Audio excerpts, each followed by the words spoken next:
வளைந்து நெளிந்து போகும் பாதை மங்கை மோக கூந்தலோ மயங்கி மயங்கி செல்லும் வெள்ளம் பருவனான ஊடலோ ஆலங்கொடி மேலே கிளி தேன் கனிகளை தேடுது ஆசை குயில் பாஷையின்றி ராகம் என்ன பாடுது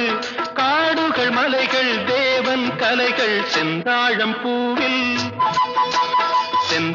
பூவில் வந்தாடும் தென்றல் என் மீது மோதுதம்மா அழகு மிகுந்த ராஜகுமாரி மேகமாக போகிறாள் ஜரிகை நெளியும் சேலை கொண்டு மலையை மூட பார்க்கிறாள் பள்ளம் சிலர் உள்ளம் என ஏன் படைத்தான் ஆண்டவன்